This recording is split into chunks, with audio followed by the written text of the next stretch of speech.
selalu ada dramanya sendiri, seperti nasib kehidupan yang menimpa Sutarno alias Pak Tarno saat ini.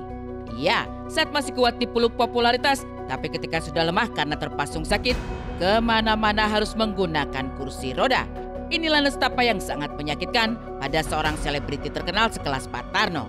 Bagaimana tidak, dalam keadaan yang paling menyedihkan pun, sosok pesulap terkenal ini masih harus mencari nafkah dengan berjualan ikan cupang, mainan anak, hingga perlengkapan sekolah demi menyambung hidup.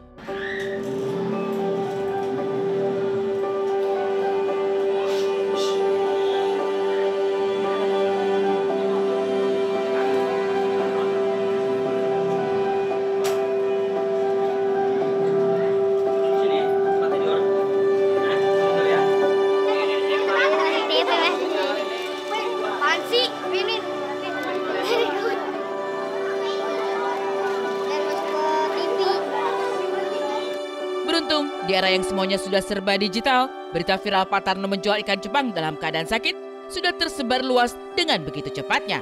Kondisi Pak Tarno lantas memicu sejumlah selebriti untuk memberikan uluran tangannya, seperti Ria Ricis misalnya. Datangi langsung kontrakan serta tempat jualan Pak Tarno, Ricis memborong semua jualan Pak Tarno saat itu juga. Bahkan tak hanya itu, konten kreator ini pun mengajak Pak Tarno ke mall untuk belanja semua keperluan Pak Tarno bersama sang istri. Kasih 5 juta aku borong semua ya. Coba kalian menilai dayanya aku borong semua. Aku hargai 5 juta. Ini juga diborong. Alhamdulillah laku jualannya Pak Tarno laku. Mau beli apa? Bebas yang ada di mall ini. Mau beli apa? Bapak mau apa? Mau beli sendal. Oh beli sendal. Bapak kenapa nangis? Dia senang terharu lah bisa ketemu. Bapak Jangan banyak beban pikiran ya. mikirin apa? Gak mikirin apa-apa, tapi Bapak sedih aja. Tak hanya Ria Ricis, ada Willy Salim, salah satu konten kreator lainnya yang juga kerap berburu konten inspiratif dengan membantu mereka yang membutuhkan. Datangi kediaman Pak Tarno, tak tanggung-tanggung, konten kreator ini memberikan bantuan uang tunai sebesar 50 juta rupiah kepada Pak Tarno. Dengan perincian 30 juta rupiah untuk menyewa toko, 10 juta rupiah untuk berobat, dan 10 juta rupiah lainnya untuk modal usaha. Ini totalnya ada 50.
Saus-saus sulap lagi yang menghasilkan uang buat ekonomi beliau. Tapi jauh sebelum Ria Ricis dan Willy Salim konten sambil berbagi, bantuan dari kalangan artis ternyata sudah didahului Raffi Ahmad yang memang mengenal baik sosok Pak Tarno sejak lama. Terdorong rasa iba, Raffi bantu biaya kontrakan dan makan minum Pak Tarno, meski tak disebutkan berapa jumlah donasi dari Raffi yang diberikan langsung saat itu juga. Pak Tarno jangan capek-capek. Iya. Masalah kontrakan, masalah istri mah saya aja, tenang Pak Tarno, yang penting hidupnya santai ya. Iya benar, ya. Iya, kita kan udah lama. Udah Pak Tarno nggak usah pusing. Dia sama Sensan, anak asisten aku. Udah Pak Tarno, yang penting jangan pikirin kerja-kerja, yang penting Pak Tarno sehat dulu. Iya. Udah masalah kontrakan, masalah hidup, masalah makan, ntar aku yang aturin nanti sama istrinya. Udah tenang aja ya, oke? Udah Pak Tarno nggak usah pusing. Alhamdulillah. Ya, udah Pak, yang penting Pak Tarno sehat. Kalau Pak Tarno bekerja, bikin semuanya bekerja untuk mengisi Apa-apa, biar energinya. tapi jangan jadi beban maksudnya. Betul. Sayangnya, donasi dari Raffi yang diberikan sejak Oktober 2024 lalu rupanya jadi polemik sendiri. Sariah, istri pertama yang mengetahui adanya bantuan dari Raffi, sesalkan sikap istri ketiga. Sariah sebagai istri pertama kemudian mempertanyakan kemana uang donasi dari Raffi, yang dijawab oleh Dewi sebagai istri ketiga bahwa ia sendiri tidak tahu menahu adanya donasi dari Raffi untuk Pak Tarno. Kalau itu saya kurang paham karena kan saya kasih waktu itu karena jadi gini, saya kan ada acara FYP kan pagi-pagi itu, jadi kadang kalau misalnya ada teman-teman senior, junior ataupun ada pun siapapun itu yang memang ya itu kan suka tergerak hati aja, ya langsung saya kasih ke yang bersangkutan langsung, atau kalau misalnya sedang didampingi oleh manajernya, didampingi oleh ini ya kita berikan kepada yang langsung gitu. Tapi kalau untuk urusan ada istri pertama mantan istri itu kan saya kurang paham gitu. Jadi yang paling penting ya kita akan membantu seikhlasnya. Singgung istri ketiga, Sariah yang masih menyandang status sebagai istri sah Pak Tarno ungkap kerinduannya pada Pak Tarno yang ternyata tak pulang-pulang pasca menderita stroke yang ketiga kalinya. Padahal saat sakit pertama dan kedua, Sariah lah yang mengurus Pak Tarno dari bangun sampai tidur lagi di ranjang yang sama. Tapi benarkah setelah menikah lagi, Pak Tarno memang tak pernah pulang lagi ke rumah sang istri pertama? Ini tempat tidurnya, yang berantakan nggak apa-apa ya.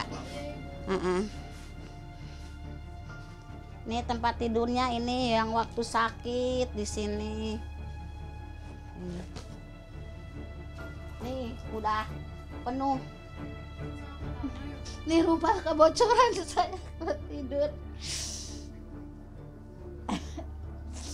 Tapi Ibu sampai sekarang masih kangen sama Pak Tarno nggak sih, Bu? Kangen, saya suruh pulang ya tadi. Kita makanya cenema saya orang sholat subuh. Sekarang udah ada AC-nya. Karena kalau taraweh sih Mas nyari AC yang dingin ke Dewa Ruci ke sono, kan yang jauh sono. Karena udah ada AC nah masjid pulang. Kalau mau ingat ke saya gitu. Masih menyimpan barang-barang Pak Tarno?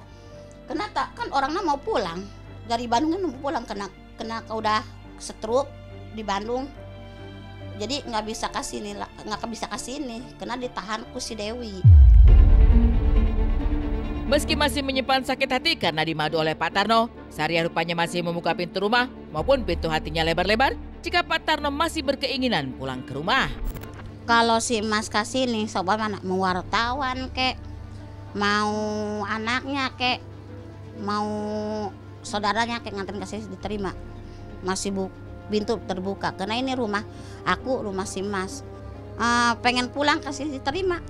Saya masih belum cerai, nanti masih istri sahnya. Kalau saya simpel aja sih. Kalau misalkan mungkin kalau saya kan sebagai anak, gimana ibu saya maunya gimana, saya sih ini aja boleh-boleh aja. Itu kan yang rumah tangga kan ibu saya. Kalau ibu saya senang, saya juga ikut senang. Kalau misalkan ibu saya diginiin, saya kurang senang. Karena apa? Ibu saya itu kayak dilantarin. Dia itu semenjak nikah yang sekarang itu dia gak pernah pulang. Digantung, nggak pernah dikasih nafkah. Mungkin dikasih nafkah, mungkin dia juga maaf. Dia juga mungkin butuhan sehari-hari aja, mungkin dari orang ya, dari belas kasihan gitu. Kalau mungkin ibu saya aja sekarang kan nyari nafkah aja sendiri. Maksud saya biar udah dinafkahin, datanglah ke sini ke rumah.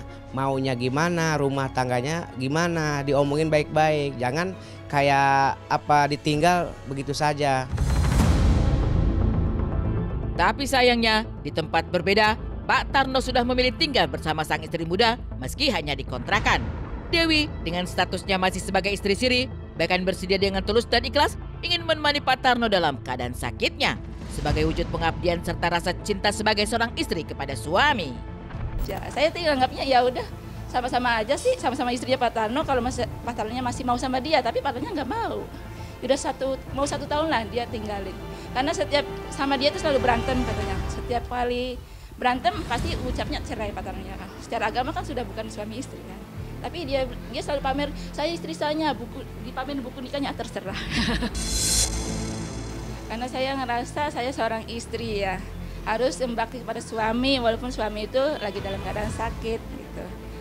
Dan Pak Tarno pun dulu waktu dia masih sehat pun rasa tanggung jawab jadi suami itu sangat bagus gitu dengan saya.